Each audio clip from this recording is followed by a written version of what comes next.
Hello, everyone, and welcome back to another episode of Blame It on the Stars podcast. We spill all the tea on what's going on in the universe so you can blame your problems on the stars. It is Jade here. And it's Kara. And we're in Gemini season. Gemini season is here.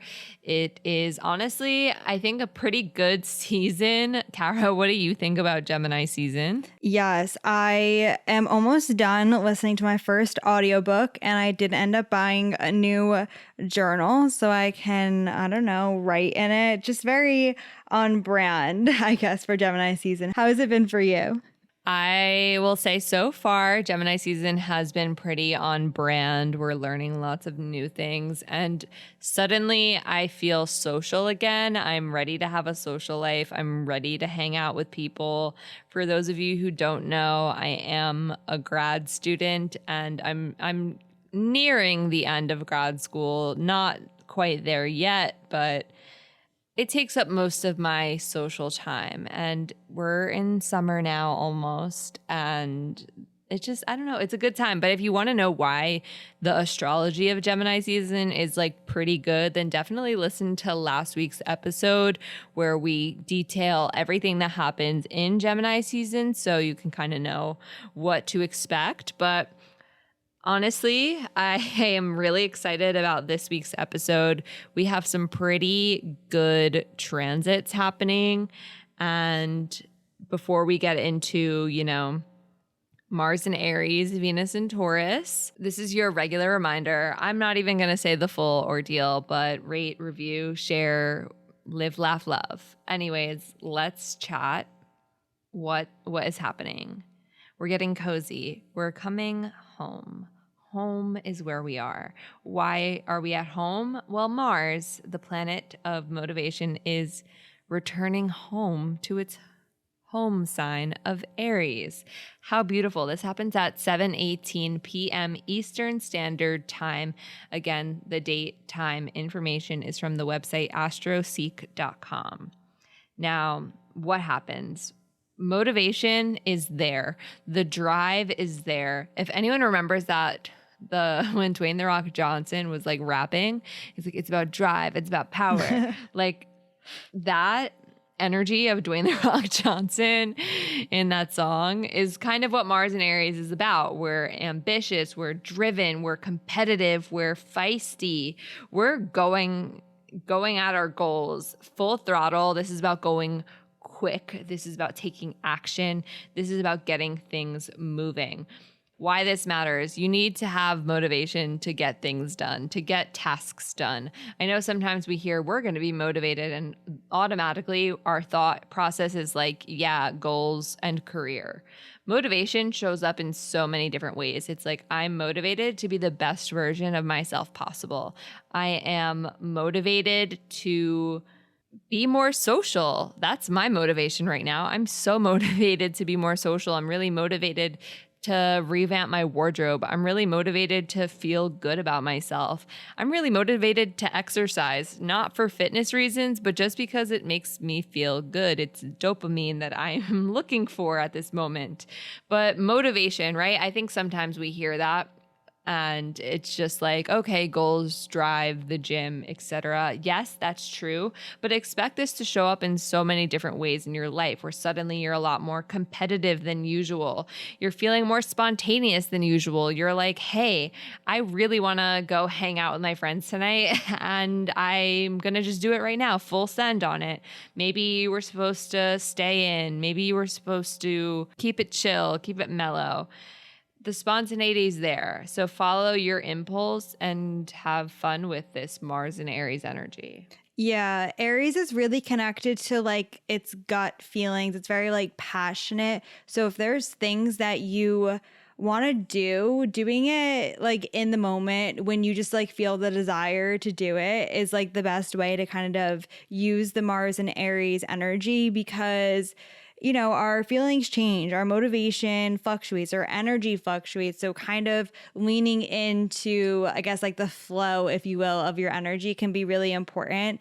It is also important to be mindful of burnout, just because again, it is like a very like quick type of energy. So you might be very motivated and want to do lots of different things, and that can tire you out kind of quickly. So it's really important to still take time to rest and recover so that you are able to just like keep going and doing the things that you want to do. Another thing too, some of the direct energy can sometimes get put in the wrong place, if that makes any sense. And it can be a little bit competitive. So it's just something to like be mindful of as you're like going through life in general, whether you feel like other people are just, being a little bit much, a little bit maybe aggressive or too direct, to kind of like either notice that and take a step back or take a break. Or if you notice that you are kind of getting a little bit antsy and you need to take a step back too, to like breathe and take some time, that will be really important, just because Mars and Aries can be a little bit impulsive. But, Mars is at home in Aries. So overall, this is a pretty good transit. Yeah, I will say though, the anger thing can be there. Mars deals with our anger. Aries is a fire sign. It's also cardinal, which takes initiative. So if you find that you are getting really heated about something and you don't want to say something about it, maybe take a step back before you do. If you feel your temper is a little bit, hotter than usual, Mars is in a fire sign, that vibe is definitely there. So did just want to say that. And also, from one cardinal sign to another, don't act when you're angry. Cool down first. I have made some very quick decisions, have said things very quickly in the moment when I'm angry. And sometimes these are big things that I'm doing here. I've made big mistakes in the moment. So proceed with caution and just cool down if you find that you end up in these situations during Mars and Aries. Yeah, it's like, don't make permanent decisions based on temporary emotions, if you want a little mantra or a little like quote type thing. I was recently reading something too that was talking about how our emotions and things fluctuate, which is true, but it's just like good to be reminded of that, because sometimes I feel like when things are very intense, it feels like it's gonna be permanent and it's gonna last forever and it's always gonna be like this, but that's not true. And especially with Mars being in Aries, and if you have any Aries, people in your life, or just anyone with Aries energy, that like it's very like quick to change too, from like one thing to the next. So that's something else that we can, really kind of embrace. Let's talk about the aspects that Mars will make in Aries. So the first one that happens is on May 29th. Mars will be conjunct Jupiter, which is in Aries at this point, if you didn't know that. And Mars conjunct Jupiter just gives me like the eye of the tiger. It's really, you're giving it your all. It's really, your drive is through the roof. Your motivation is insane. This feels like drinking a Celsius and being in the gym for 3 hours until you're, it's really go big. There is no go home. It's go big. Mars is already at home for you. So this is just literally it. Go big. Now, with that being said, though, if we're talking about anger is another Mars thing, watch your temper, specifically May 29th. Yes, throughout Mars in Aries, or just in general, I think that's a good life thing to think about is our anger and how we handle anger. But just really watch Mars conjunct Jupiter, no matter what sign it's in. If this is, Mars is anger, Jupiter expands things. You've been warned. Yeah, it brings a lot of excitement too. I just feel like I don't know, my Mercury is in Aries and I'm always the person, they're like, why are you being so loud? But I'm just like, why are you yelling? And I'm like, no, like I'm just really, really passionate about it. And that is kind of the same thing as like Mars conjunct Jupiter as you're going about like doing things. Like this is not your 100%. This is like 110, 120, 150%. Like you are giving it your all. It is everything. You are really going for it. And I also like the fact too that this is like very positive and like very optimistic as well. So if I don't know, if things come up or if you just feel like a very strong desire to do something, I just feel like it's a really good, time transit to like be thinking about that and to be doing it.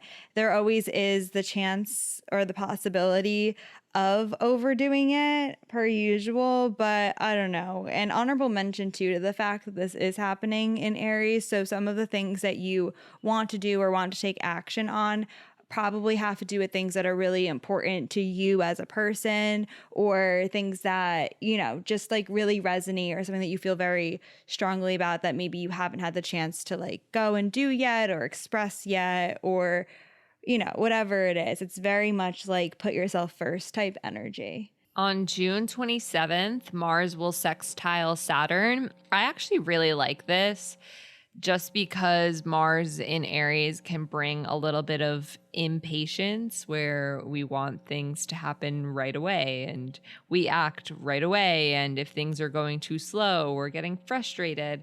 Mars sextile Saturn, I think, helps us manage the impatience just a little bit better by allowing us to understand that our actions obviously will provide results, but it might not happen immediately. This is about creating an action plan for yourself or just knowing too that, things require steps. You can't always do everything all at once. Sometimes you have to have steps. And I don't know. June 27th feels like a good vibe for me. It makes me think of good things take time. Speaking of, we may or may not have merch if you want to go and check that out, on our website. Anyways, we love the balance of Saturn being there just because it brings more like longevity and permanence, I guess, to some of the things that we are working on. And it can be a little bit frustrating, especially with Aries energy, who wants everything, right now. But we also want things to be long lasting and we want things, or I guess like good habits and new habits and things that we're trying to, start with Mars and Aries to continue as well. So I'm about to kill the vibe real quick. July 1st, not a good vibe. Mars square Pluto, frustration. The quote that I think of is this worth fighting for? It's just, we're frustrated. What we want might not be something we can do for external reasons, major conflict. I'm not happy about it. yeah, what I'm about to say is like probably very Taurus, but sometimes things come up that we can't change, if that makes any sense. And like, that doesn't mean that the way that you feel about it isn't valid. Your feelings are valid. You are allowed to feel frustrated or angry or sad or whatever the feeling is that's coming up. But at the same time, it is kind of important to accept things for what they are or for what they were so that you are able to kind of move on from it and so that you're not holding on to it. And obviously, again, I'm a Taurus. Letting go is hard. It's difficult.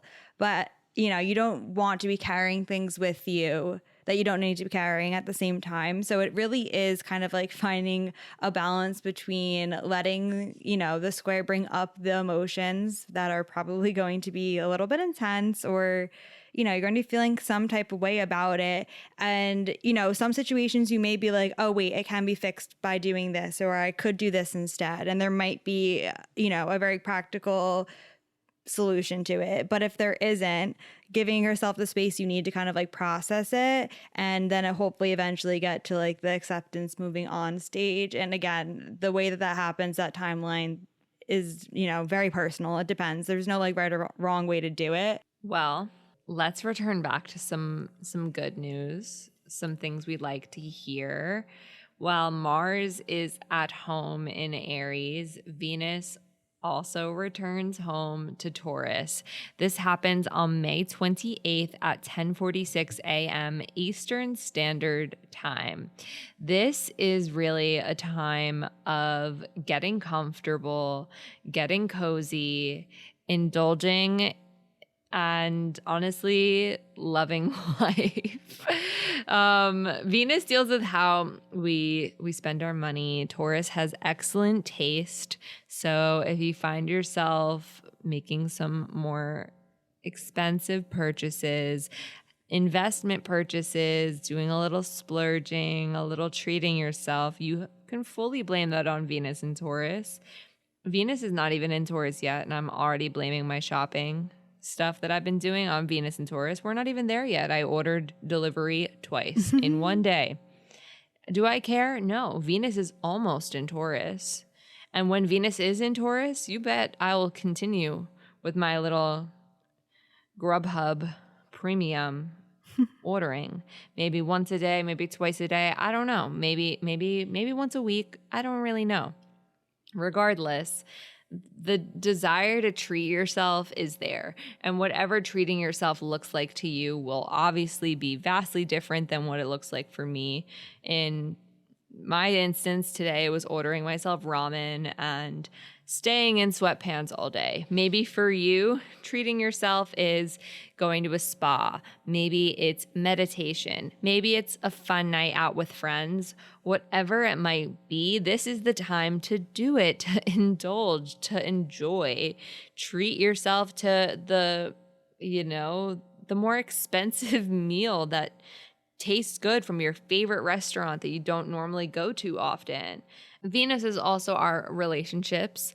And with Venus in Taurus for romance, this is about really taking the time to get to know someone and taking time with love. This is not rushing the process. This is having the slow growth process. And I think for friendships too, we see this as like fun movie nights in. We're all comfortable. This is like when you text the group chat, like, do we want to look cute or ugly? And we all say ugly, and we all show up in our comfortable clothes. It's nice. I have nothing bad to say about this besides the aspects, which I'll talk about in a second. But Kara, what is your opinion about Venus and Taurus? Yeah, big mood because we love Venus being in Taurus. The aspects, like Jade said, we'll get into that in a moment. But first, in terms of like shopping, if that is, your Venus and Taurus vibe, something that I started asking myself before I like made any purchases recently was like, am I going to want this in 5 years? Like, is this something that like I want right now? Or is this something that I want right now, but also like I, will be using it often and will need it and continuously like use it in the future, if that makes any sense. So I don't know, that might help you if you are struggle making shopping decisions like this Libra rising over here.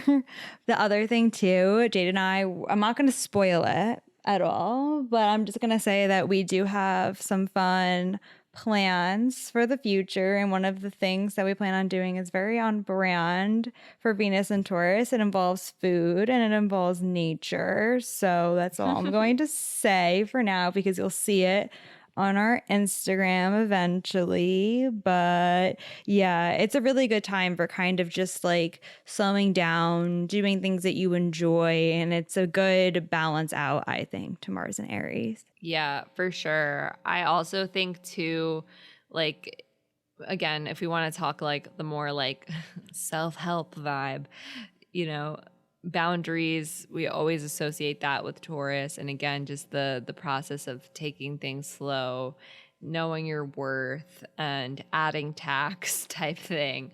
It's a good time in the relationships too, I find. And this is like, you know, I don't know. Whether you're single in a situationship, oh my God, in a situationship or in a relationship or, you know, just doing you, whatever that means to you.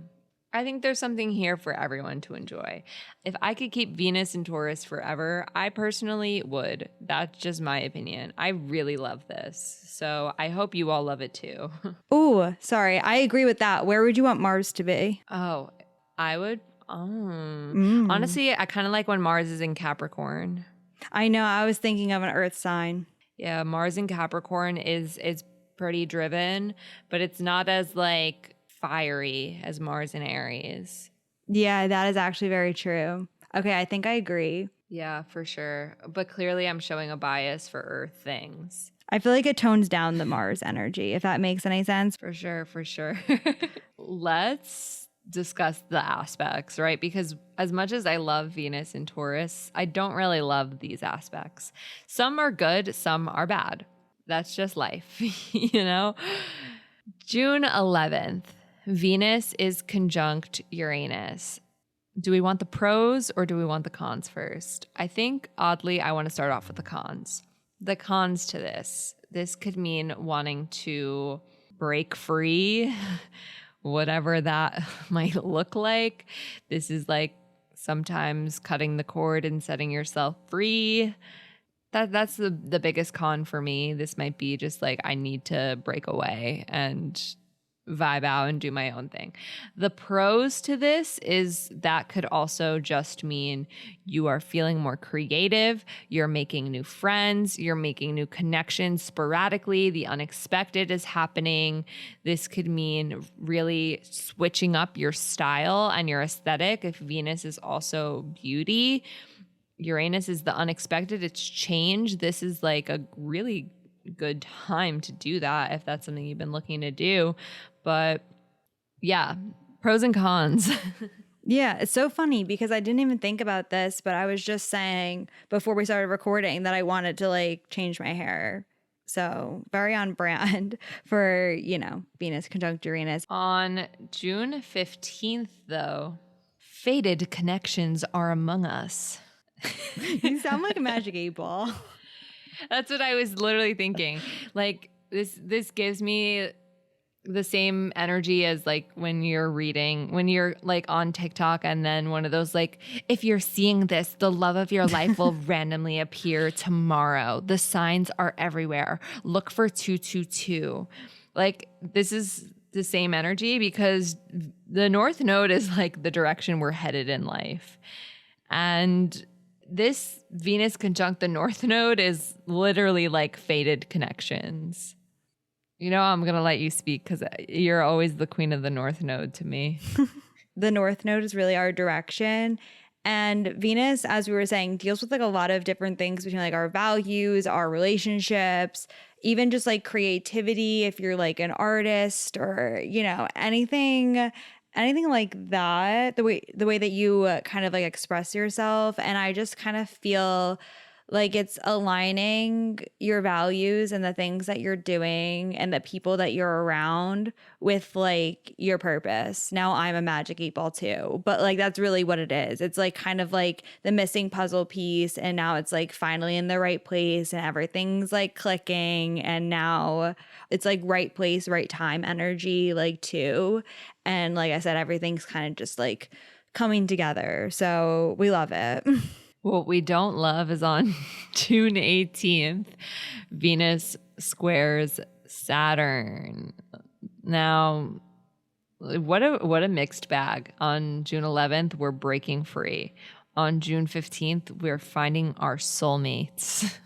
On June 18th, we're terrified to commit to them. Oh my gosh, why is that so accurate? What a mixed bag.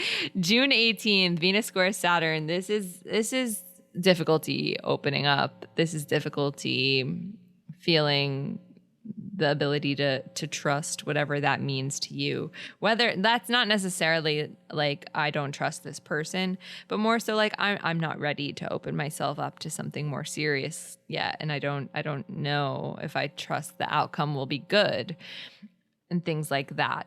So this is kind of like when it comes to our relationships, there might be some difficulty with opening up, and you might be a little bit more hesitant to get there. Whether you're single or committed, there can be some, for the people in relationships, there could be some challenges with vulnerability and, you know, those themes. Yeah, it's kind of like you might not feel like you're good enough or like the thing that you did is good enough.